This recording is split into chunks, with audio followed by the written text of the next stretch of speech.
They did sober themselves for Beth's sake.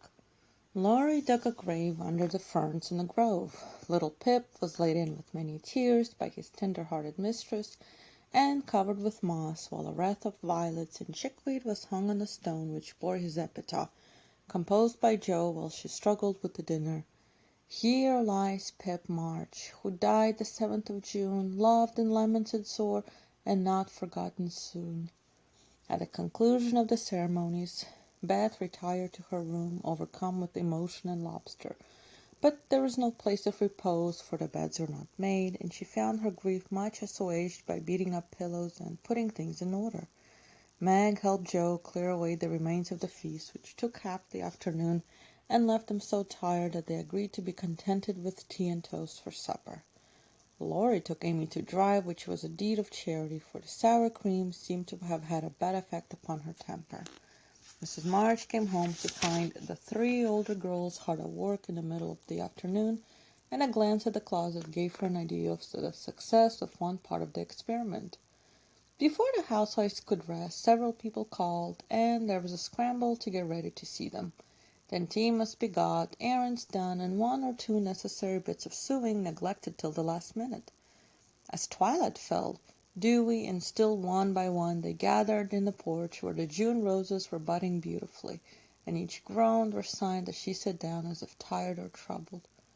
"What a dreadful day this has been!" began Jo, usually the first to speak.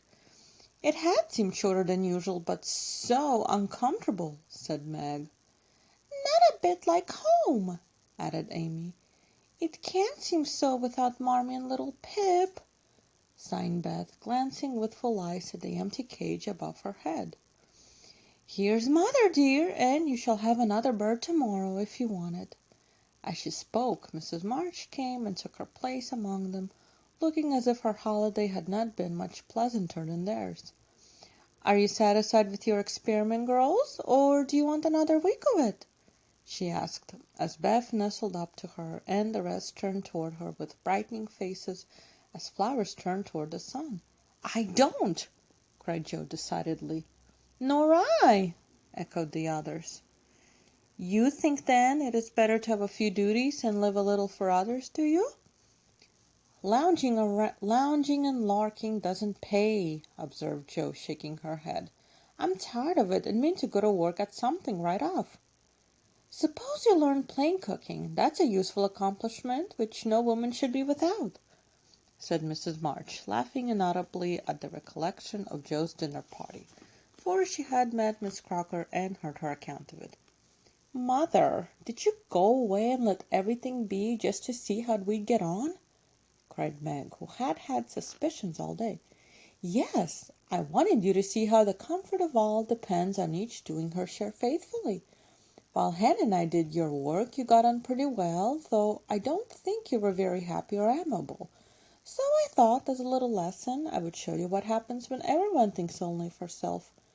Don't you feel that it is pleasanter to help one another, to have daily duties which make leisure sweet when it comes, and to bear and forbear, that home may be comfortable and lovely to us all?"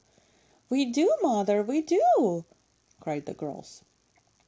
"Then let me advise you to take up your little burdens again, for though they seem heavy sometimes, they are good for us and lighten as we learn to carry them. Work is wholesome, and there is plenty for everyone. It keeps us from any way in mischief, is good for health and spirits, and gives us a sense of power and independence better than money or fashion." "We'll work like bees and love it too, see if we don't," said Jo. "I'll learn play cooking for my holiday task, and the next dinner party I have shall be a success." "I'll make the set of shirts for Father instead of letting you do it, Marmee. I can and I will, though I'm not fond of sewing. That will be better than fussing over my own things, which are plenty nice enough as they are," said Meg. "I'll do my lessons every day, and not spend so much time with my music and dolls. I'm a stupid thing, and ought to be studying, not playing," was Beth's resolution, while Amy followed their example by heroically declaring, "I shall learn to make buttonholes and attend to my parts of speech." "Very good. Then I am quite satisfied with the experiment, and fancy that we shall not have to repeat it. Only don't go don't go to the other extreme and delve like slaves.